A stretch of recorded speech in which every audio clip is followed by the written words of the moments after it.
गेल्या 3 दिवसापासून हवामान विभागाने जालना जिल्ह्याला येलो अलर्ट जो आहे तो जारी केलेला होता आणि काल याच येलो अलर्टचं रूपांतर जे आहे ते पावसामध्ये झालेलं आहे। काही ठिकाणी गारपीट देखील झाली आहे। वादळी वाऱ्यासह जो पाऊस आला होता त्यामुळे अनेक ठिकाणी शेतकऱ्यांचं नुकसान जे आहे ते आपल्याला झाल्याचं पाहायला मिळते।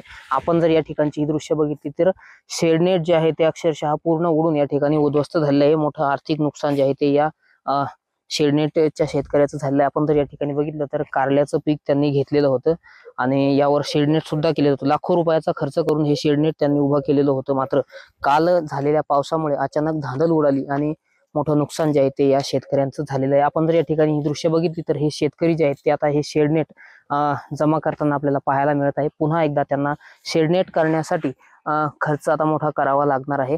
आपण काय नेमकी ही स्थिती होती आपण त्यांच्याकडनंच जाणून घेण्याचा प्रयत्न करूया। मला सांगा काय घटनाक्रम कालचा होता, किती वाजता पाऊस आलता आणि काय नुकसान तुमचं प्रमुख झालेलं आहे? काल 2 वाजता वारं वादळ आणि हे नेट उडालं। आता आम्ही सीड प्लॉटचं काम आहे आमचं हे। आम्ही खूप कष्ट करतो याच्यात आणि याचं नुकसान आता लाखो प्रमाणात आमचं नुकसान झालं। आता हे सरकारनं काही दखल घ्यावी याची, आम्हाला नुकसान भरपाई भरून द्यावी। सीड प्लॉट आहे, काही हे नाहीये। किती किती क्षेत्रावर येत आहे तुमचं पूर्ण? आता 10 गुंठ्यावर आहे आमच्या, 1 एकर आहे, 4 शेडनेट आहे आमचे। ते उडलेले आहे। आम्ही मेहनत खूप घेतो त्याची, असं बियाणं काढतो आम्ही आणि आता आम्हाला काही नुकसान भरपाई भरून द्यावी। तर नक्कीच नुकसान भरपाई देण्याची मदत जी आहे ती यांच्याकडून आता करण्यात येत आहे। काय सांगाल किती रुपयाचं नुकसान तुमचं झालेलं आहे, काय सांगता येईल? हे जवळपास 3-3.5 लाखाचं नुकसान झालेलं आहे आमचं आणि नुसतं हे बियाण्याचं प्लस मध्ये आता ही जे याला 3-4 लाख रुपये खेळ होतो की जाळी घ्यायला, पैप मोडेल तोडेल, हे सगळं क्लिअर करायला याला 2-2.5 लाख रुपये लागन। म्हणजे आमचं जवळपास एका पावसामुळं आणि एका घंट्यामुळं 6 ते 7 लाखाचं नुकसान आमचं झालेलं आहे। अजून बियाणं पिकलं बी नाही याच्यात, हे हिरेगार कारले अजून बियाणं काढायचं याच्यामधलं, अशी नुकसान झाली। बरं, काय मागणी मग आता शासनानं काहीतरी याच्यावर विचार करायला पाहिजे, शासनानं काहीतरी द्यायला पाहिजे मदत। आता शेतकरी तरी कुठलं पुरणार आहे? बाकीच्या मालाला बी एवढे रेट नाही, शिक्षणाचं हे असं होऊन बसलं। एक मुलगा शिकायचा तर 2 आणि 2.5 लाख रुपये लागू राहिले, मुलगी नेटला टाकली तर तिला 2 वर्षात 3 लाख रुपये लागले।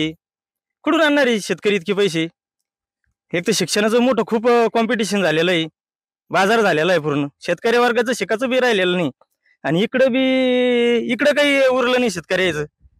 काय आता हे पहा तुम्ही, आता हे पूर्ण चेक केलं ना, काहीच राहिलं नाही, म्हणजे नेट शिवाचं काम नाही आणि काहीच नाही, आता गोळा करून घ्या नाही।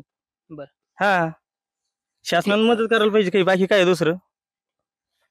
तर आपण बघू शकतो की लाखो रुपयाचं नुकसान जे आहे ते शेडनेट उद्ध्वस्त झाल्यामुळे शेतकऱ्याचं झालेलं आहे आणि प्रामुख्यानं सरकारने नुकसान भरपाईची मदत जी आहे ती तात्काळ करावी आणि या नुकसानीचे पंचनामे देखील तात्काळ करावे अशी मागणी जी आहे ती प्रामुख्यानं करण्यात येत आहे। आपल्यासोबत एक काका आहेत, काय सांगाल किती नुकसान झालंय आणि कालचा जो घटनाक्रम होता एकंदरीत पावसाचा, किती वाजता पाऊस आला आणि काय तुमची तारांबळ उडाली सांगता येईल का? अंदाजित काल 2 वाजता पाऊस आला आणि प्रचंड त्यात गारपीट मोठ्या प्रमाणात होती आणि आमच्या जवळपास आता इथं आमच्या शेतकऱ्याचं हे 3 शेडनेटचे प्लॉट होते, हे पूर्णतः कोणत्याही कामात राहिलेले नाही, इतकं प्रचंड नुकसान झालेलं आहे। आणि आता शेतकऱ्यावर जवळपास आत्महत्या करायची वेळ आलेली आहे, कारण हे शेतीवरच अवलंबून असणारे लोक आहे आणि याच्यानंतर शासनानं यांना काहीतरी मदत करावी, संबंधित तात्काळ पंचनाम्याचे आदेश द्यावे अशी आमची शेतकरी वर्गातून इच्छा आहे।